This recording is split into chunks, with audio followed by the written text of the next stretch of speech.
মাগুরায় আলোচিত শিশু আসিয়া ধর্ষণ ও হত্যা মামলার রায় আজ। রায়ে কি হবে সেদিকে তাকে পুরো দেশ। স্বজন ও আইনজীবীদের আশা সর্বোচ্চ সাজা হবে আসামিদের, যা হয়ে থাকবে দৃষ্টান্ত। গত ৬ মার্চ বোনের বাড়িতে গিয়ে ধর্ষণ ও মারধরের শিকার হয় শিশু আসিয়া। অবস্থার অবনতি হলে জেলা সদর হাসপাতাল থেকে ঢাকা মেডিকেল, এরপর সেখান থেকে নেওয়া হয় সিএমএইচে। সেখানে চিকিৎসাধীন অবস্থায় ১৩ মার্চ তার মৃত্যু হয়। এ ঘটনায় আসিয়ার বোনের শ্বশুর হিটু শেখকে প্রধান আসামি করে মামলা করা হয়। ১৭ এপ্রিল মামলাটি চিফ জুডিশিয়াল ম্যাজিস্ট্রেট আদালত থেকে স্থানান্তর করা হয় ট্রাইব্যুনালে। আর অভিযোগপত্র গ্রহণ করা হয় ২০ এপ্রিল।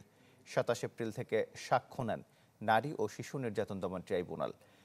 সব মিলে গ্রহণ করা হয় ২৯ জনের সাক্ষ্য। ২১ দিনের বিচার কাজ শেষে আজ রায় ঘোষণার দিন ঠিক করেন আদালত।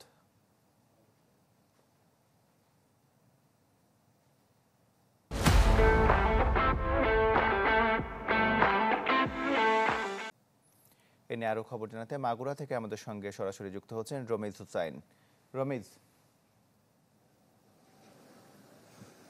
আশিক, আজকে এই যে চাঞ্চল্যকর আসিয়ার ধর্ষণ এবং হত্যা মামলার যে রায়, সেই রায়টি ঘোষণা করা হবে ১০টার কিছু পরে। আমরা যতটুকু জানতে পেরেছি, এখানে রাষ্ট্রপক্ষের আইনজীবী রয়েছেন, তার সাথে কথা বলে ১০টার পরে এই যে কোর্ট যখন বসবে তখন হচ্ছে এই আলোচিত যেই ঘটনাটি, সেই ঘটনার রায় আসবে।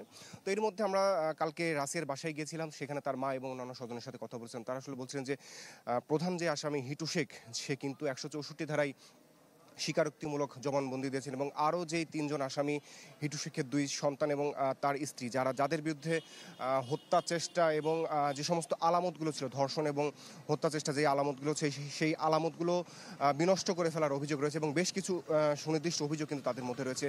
যেখানে রাষ্ট্রপক্ষ বলছে যে যেই ২৯ জনের সাক্ষ্য নেওয়া হয়েছে এবং পারিপার্শ্বিক যেই সাক্ষ্য গ্রহণ এবং মামলার আলামত সব কিছু পুঙ্খানুপুঙ্খ তদন্ত করে এবং বিশ্লেষণ করে তারা সক্ষম হয়েছেন যে এই যে ঘটনাটি, চাঞ্চল্যকর ঘটনা, সেই ঘটনায় যে আসামি যে ৪ জন রয়েছেন, তাদের যে সম্পৃক্ততা রয়েছে সেটি তারা প্রমাণ করতে সক্ষম হয়েছেন এবং তারা হিটু শেখ যে মামলার অন্যতম একজন আসামি, তার সর্বোচ্চ সাজা এবং বাকি যে ৩ জন আসামি রয়েছেন তাদেরও সাজা এখানে চেয়েছেন রাষ্ট্রপক্ষ থেকে এবং আসামির যেই স্বজনরা রয়েছেন তারা।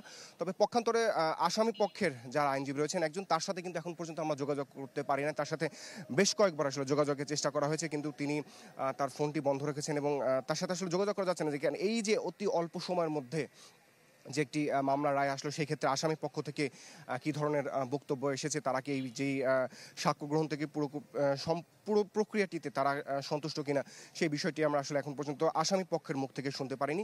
যদিও আজকে এজলাসের মধ্যে এই পুরো বিষয়টি যেটা আলোচনা হবে, বিচারক এই মামলার সব কিছু যখন এর মধ্যে তুলে আনবেন, তখন হয়তো আসামি পক্ষের বক্তব্য আমরা সুনির্দিষ্টভাবে জানতে পারবো। তো তোমার আমাদের অপেক্ষা করতে হবে যে আসলে এই যেই ৪ জন যাদের আলোচিত যেই আসিয়া হত্যা মামলা যে আসামি, তাদের ভাগ্যে আসলে কি ঘটছে এবং পুরো দেশ আসলে এদিকে তাকিয়ে রয়েছে। তমাল। রমিজ, আপনাকে ধন্যবাদ। মাগুরা থেকে আমাদের সঙ্গে যুক্ত হয়েছিলেন রমিজ হুসাইন।